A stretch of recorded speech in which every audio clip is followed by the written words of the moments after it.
You typically hear, you need a gray card, and I think that's ridiculous. It's 2023. Who has time for gray cards and photos and pressing buttons? In this video, I want to walk you through a few things I've done to craft and create this type of a scene, indoor cinematic video lighting setup. And this is, I've got a lot of work to do. It's not quite there, but I have spent a bunch of time, and I thought, what if I just walked you through the steps I took? Sorry that I'm looking into the flippy screen, but I'm just trying to see the lights at the same time. Let's start off again right here. And if you're trying to create the very best looking video, well, doesn't it make sense to pay attention to the Kelvin temperature, the color temperature of the light you're using? So I've got as my key light, or my one primary light, well, I've got this Aperture 120D Mark II, and it only has one Kelvin temperature value. It's 5500. So I went into my Sony camera, I went into exposure settings, and then into white balance, and I went to a custom Kelvin readout, and I set it to the same thing as my primary light, 5500. Then what I did is I jumped in and I really focused on the lighting that's all around me. This is an Amaran tube light, and I'll have links to these products down below, and I'm not trying to sell you anything. I just want to share kind of how I got here, because maybe you find it, I don't know why you're watching me, but anyway, here we are. I have another hair light because I'm a YouTuber and you have to have a hair light, but I've got it just out of shot, and I think I'm happy with kind of how I look. And what I've learned over the last few weeks is when you first get started, you just walk around with the camera and you look at the readout, the screen, and it says, oh, your exposure is at -3, so just a little underexposed, or your exposure is plus 0.3, a little overexposed. But the camera isn't really that smart, and it's looking at the entire picture. In fact, right now I'm underexposed by about 2 stops, -2, and back here, absolutely I'm underexposed. But what about me? Because again, I'm a YouTuber, so I'm exposed currently at about a 70% exposure ratio, and I did that by going into my exposure settings again in camera, and I played around with zebras, right? So you've probably heard about zebras, and these just allow you to know how much exposure you have on your shot. So right now, for me, I can see I have these lines going across my face, which lets me know I'm exposed at 70%, because that's where I've got my zebras exposed. So what you can do is just set your zebras to 60, do a test shot, do some filming, bump up the zebras to 70, and just kind of crank up your light. So I'm cranking up my light. You can see I'm getting too bright, and now the zebras are really they're very upset with me, and I'll just drop it back to, I'm around 55, 56. So now I'm about 56. Let's go 55. So that looks about right. So now I just barely have like one little line across my forehead.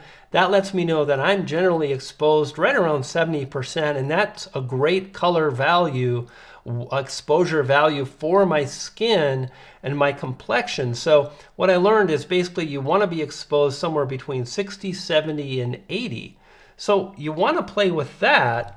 And then another thing you can do that's pretty cool is I threw that gray card away, is there's an app that you can get for your iPhone, iPad. It's lsp.evo,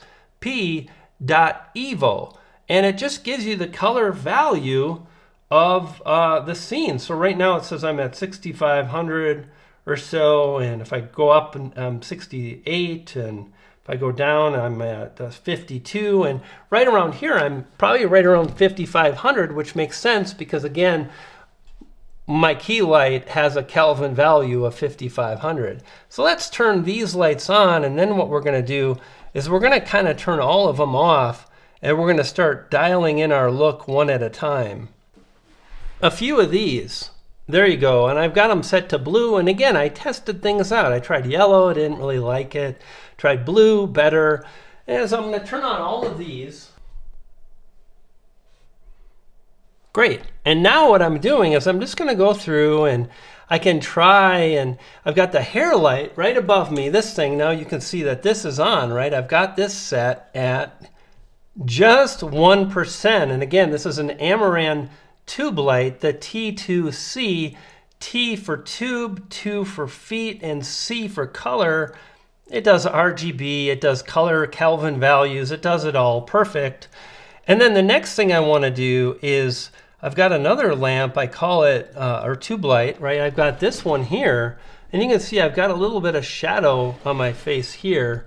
And what I'm going to do is just turn this on. I call this my desk light. And now this is at 2%, and that's definitely too much. And now I'm kind of, I'm properly exposed. It's a little bit more even. I think I'm going to turn this down a little bit. This is my key light. And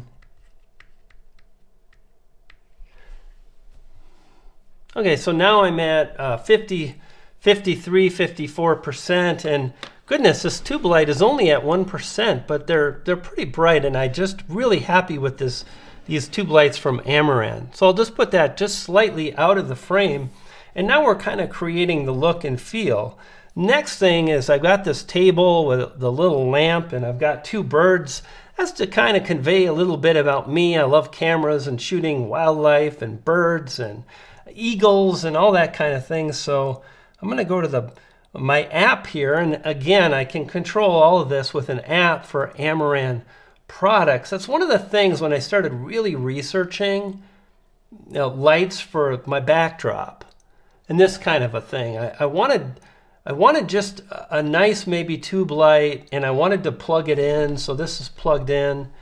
But I found, well, it's kind of neat when you can go off a battery. So actually some of the lights in my studio, like this one, it just is running off of a battery, and it's going to last for about 7 hours because it's only at 1%. Anyway, where is that? Oh, there it is. So now if we kind of pull this up, so now you're starting to see a little bit of this. That's a 4-foot Amaran tube light. I've got it set to a nice blue, and now those birds are kind of popping off the backdrop. And if I come into there we go, my orange desk lamp, and now you can see that's starting to pop, and I like that set to right around here, about 9–10%. I think kind of like this is looking pretty good. We're definitely getting there. And now there's just a few more lights to get rolling. So we've got one of our tube lights in this corner, and then the other corner will go again. I'm setting all of these to just 1%.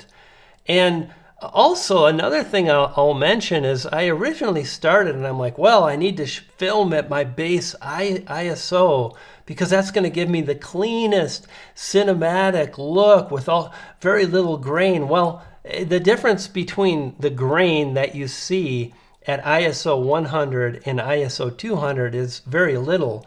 And by reducing the light of the actual lights that are lighting me very low, and then pushing the light value, my ISO value in camera a little bit higher, I get the whole room to kind of pop, which is happening now, which is cool. So I think we're almost there. Now we have the play button. So you see on this side over here, I've got a little yellow, kind of orange, and now over on this side, I've got the same thing, and we'll put that to about 2 or 3%. We're kind of getting a nice balanced image, and I think that's everything, right? So we've got, oh, one more here. One more directly behind me. You see that? So if I take this up quite a bit, it really illuminates things, and I think that's almost too bright. That's 48%. If I just take it down a little bit more, that's 46%. And I know this video is kind of technical, and I know that I'm way in over my head, but anyway, I thought, I'm just going to share this because maybe there's one person that'll find this helpful, trying to dial in that Sony camera, video, cinematic settings for the algorithm, say the keyword phrases. You know what I mean. I think that's it. So we've got this. Let's do this light a little bit lower. Do you like it like this?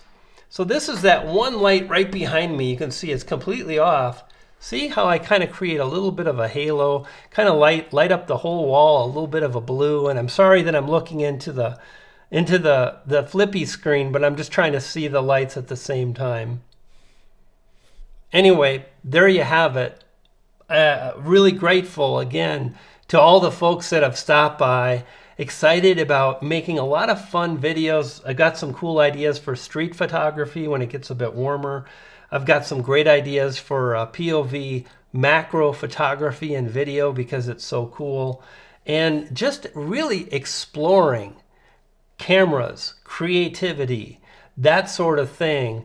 Testing out weird lenses like 15mm macro. Those two things shouldn't go together, but there's a lens out there. We're going to test it out. And I'm glad that you're here with me. I'll see you on the next one. You dig?